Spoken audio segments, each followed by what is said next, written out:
Hey guys, welcome to another video. Back here again with another super cool tutorial. This is a very crazy technique that I'm going to show you today. One comment that I get asked a lot is, how is it that you can cut to whatever card you want? How is it that you cut to a spectator's card? How is it that you cut to the aces? Well, I'm not going to show you how exactly I do that, but I'm going to show you a method that you can use that will achieve the same results. Now, obviously, it's not going to be as cool and as advanced as the sort of stuff that I do, but it creates the illusion that you have cut to a spectator's card. Now, can you really cut to a spectator's card? Can you really cut to an ace using real shuffles, using real cuts? Yes, of course. I mean, I do it all the time. You guys have seen it on the channel a million times. But that is slightly more advanced work, techniques that I keep very close to myself and I don't share with anybody. However, I do have a simple, fast, and cool technique, very deceptive technique that will allow you to do the same effect and just look like an absolute boss when it comes to cutting to a spectator selection. So let's get to that. We're going to shuffle, we're going to cut, all fair, all honest, all good. And now what you're going to do is that you're going to grab the deck in your hands like so. Notice how my hands are providing ample cover to the deck. So as I do this, I'm going to talk to the spectator for a second, just for a second. It doesn't take very long. I'm just going to explain to the spectator what are the rules. You know, this is what I'm going to do. This is my proposition. I'm going to allow you to pick a card, and I'm going to put that card back on the deck in a random location, and I'm going to be able to cut to your card. Now, while I'm explaining that to the spectator and looking at him in the eye, all I'm going to simply do, so as I'm here holding the cards, my hand that's holding the deck this way, and my index finger that's pushing in here, all I'm going to do is simply bend the deck like so, downwards. So as you notice, all the cards have been very heavily bent, okay? I could do that once, I could do that twice, and give the deck an even stronger of a bend. And once I do that, I'm simply going to spread through the cards. Spectator is going to pick one, whichever card he picks, and as soon as I pick the deck back up, I'm going to ask the spectator to look at it and put it in a random location.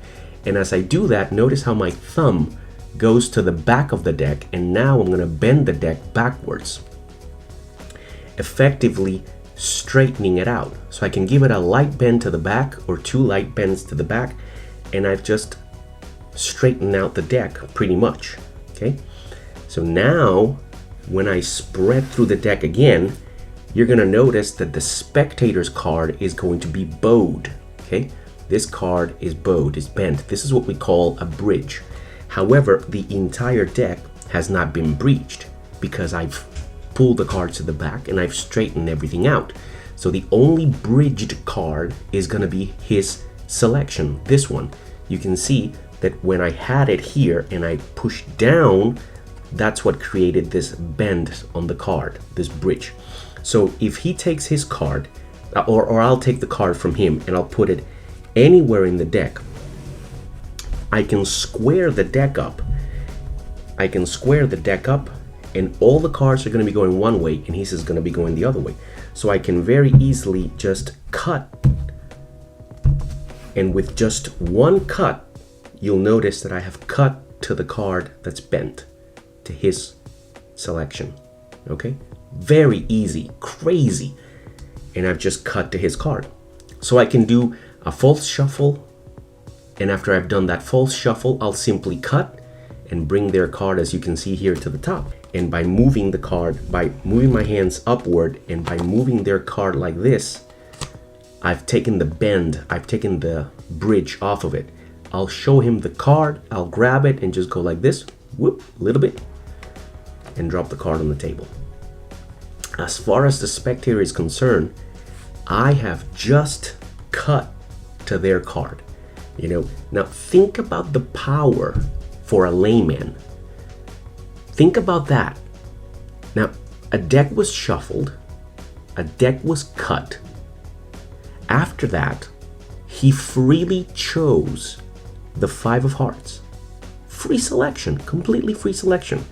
I never saw the 5 of hearts. I invite him to put the card back, or I put the card back on a random spot. And after just a single shuffle and a one-handed cut flat on the table, just this,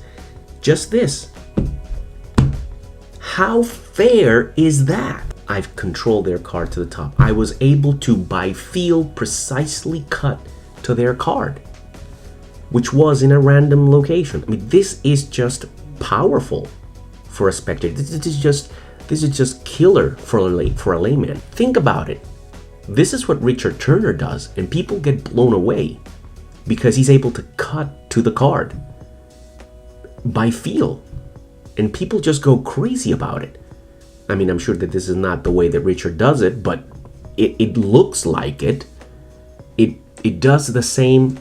It provides the same outcome. We all use the methods that we prefer. That's why there's so many different methods of sleight of hand, so that we can pick the ones that feel right to us and use those. Can this be done for real? As I said before, yes, but that's slightly more advanced stuff that I need to keep hitting away.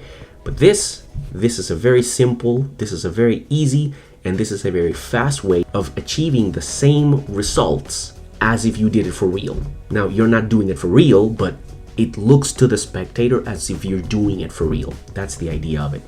So guys, that is going to be it for today. I hope you enjoy this. I hope you like this technique. I hope that you can get this going and put it to good use. Really do hope you learned something new. And don't forget to like, comment, and subscribe. And I will catch you next week for more videos on gambling, sleight of hand, card cheating tutorials, and stuff like that. Take care.